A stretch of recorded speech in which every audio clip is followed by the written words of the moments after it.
Sveiki gyvi, aš labai trumpai noriu pasakyti, ką Lietuvos mokslo taryba daro tą linkme ir apskritai kaip skiriasi šiek tiek požiūriai tarp dviejų komitetų. Vienas komitetas yra socialinių humanitarinių, kurio pirmininkė aš esu, ir kitas gamtos biomedicinos technikos mokslų. Pirmiausia, ką padarė Lietuvos mokslo taryba, vadovaudamasi mokslo įstatymų, mokslo ir studijų įstatymų,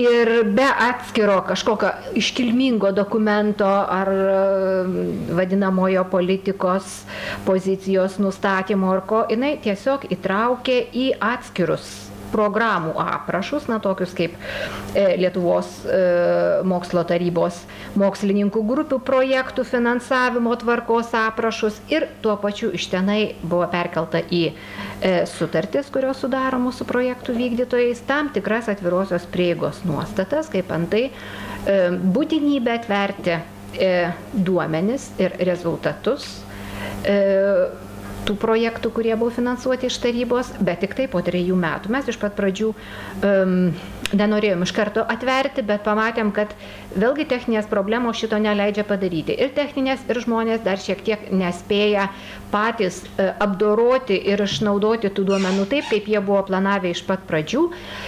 Kita vertus, pati mokslo taryba negali pasiūlyti jokios savos ir neturi pasiūlyti jokios savos, aš čia pasakysiu, informacinės sistemos, kurioje tai galėtų būti.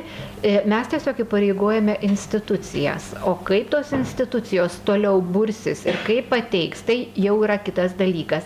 Pradžia darbą trukdo, dėl to mes ir leidžiame 3 metam atidėti štai pačią atvėrimo pradžią. Tačiau prieš ateidama čia aš susižinojau, kad visi iki šiol publikuoti straipsniai, tie, kurie jau tikrai iš mokslo tarybos rezultatų, jie yra atvirosios prieigos. Jų nėra daug, taip jau atsitiko natūraliai, kad jie tokie yra. Tai yra vienas žingsnis. Kitas žingsnis yra galimybė finansuoti tuos mokslinius straipsnius publikuotus užsienyje, geruose žurnaluose, aš pabrėžiu, čia yra irgi tam tikra atranka žurnalų, ne visuose, ir tik tuose, kuriuose yra realus recenzavimas, kuris turi būti įrodomas susirašinėjimu ar recenzijomis ar kažkaip kitaip, redakcija tą turi padėti padaryti. Yra dar atskirų išlygų pagal mokslo sritis, bet iš principo tai yra daroma ir jau per pirmąjį svarstymą buvo 4 mokslo straipsniai paremti tam, kad jie taptų atvirosios prieigos. Ir iš karto grįžtamasis ryšys, labai malonu, daug daugiau yra žmonių, kurie irgi norėtų pasinaudoti štai šitą tarybos teikiamą galimybę, kurią pasiūlė Jaunųjų mokslininkų sąjunga. Ir paskutinis dalykas, labai trumpai, kaip aš pati matau iš socialinių humanitarinių mokslų pozicijos atvirąją prieigą, yra taip. Jeigu kiti mokslai gali sau leisti, nenorėti ar negalėti, ar dėl kokių nors kitų priežasčių atsiverti visuomeniai, mes šito negalime.